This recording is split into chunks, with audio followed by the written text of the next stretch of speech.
గుంటూరు జిల్లా 54వ డివిజన్లోని సంజీవయ్య నగర్ 4వ లైన్ డగ్లస్ స్కూల్ వద్ద తొలి అడుగు ఇంటింటికి టీడీపీ కార్యక్రమాన్ని నిర్వహించారు. కార్యక్రమానికి ముఖ్య అతిథిగా మంత్రి ఎంపీ ఫరూక్, ఎమ్మెల్యే మహమ్మద్ నజీర్ పాల్గొన్నారు.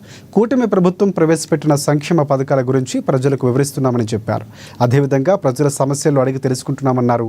సంక్షేమం, ఆర్థిక పరంగా రాష్ట్రాన్ని ముందంజలో ఉంచడమే కూటమి ప్రభుత్వం లక్ష్యమని వెల్లడించారు. ప్రజల వద్దకు పాలన ఈరోజు ప్రజల వద్దకు వచ్చినాం. పాలన గురించి ప్రజలు తెలుసుకుంటా ఉన్నాం, ప్రజా అభిప్రాయాలు తెలుసుకుంటాం. మీరు అడిగారు సమస్యలు ఏమిటి? ఇళ్ల సమస్యలు ఉన్నాయి. పేదవారికి ఇల్లు ఇవ్వాలా, ఇల్లు కట్టుకోవడానికి ఈరోజు ఏమంటారు, చిన్న ఇళ్ళు అయితే సరిపోదు. కనీసం అర్బన్ ఏరియాలో ఎక్కడన్నా ప్రభుత్వ స్థలాలు ఉంటే 2 సెంట్ల భూమి ఇవ్వాలా.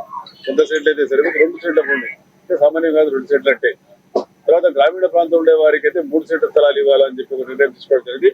ఈ తర్వాత ఎందుకంటే మనం సూపర్ సిక్స్ ఒకటి బస్సు, ఆ బస్సు కార్యక్రమం ఆగస్టు 1వ తేదీ నుంచి ఆగస్టు 15వ తేదీ నుంచి ఉచిత బస్సు జిల్లా వ్యాప్తంగా మహిళలకు ప్రత్యేకంగా తిరగడానికి, ఎక్కడన్నా పడుకోవడానికి ఉచితంగా బస్సు సౌకర్యం కూడా ఏర్పాటు చేయడం జరుగుతూ ఉంది. మా జిల్లాలో చాలా పుణ్యక్షేత్రాలు ఉన్నాయి కాబట్టి బాగా తిరగడానికి మాకు అవకాశం ఉంది. బట్ ఈ రకంగా ఏదైతే వాగ్దానం చేశారో అవి కూడా తప్పకుండా పాటిస్తున్నాం. అదే కొంతమంది లోన్లు రాలేదు మాకు అన్నారు. అవి లోన్లు సర్క్యులేషన్ అవుతా ఉన్నాయి. ఎందుకంటే ఆర్థిక భారం చాలా ఉంది. 10 లక్షల కోట్ల రూపాయలకు వడ్డీ కట్టాల వచ్చాయి. హిందువుల అదేవిధంగా క్రిస్టియన్స్, ముస్లిం మైనార్టీలు అనుకుంటే దాదాపు 850 కోట్ల రూపాయలు ఈ రోజు ప్రభుత్వం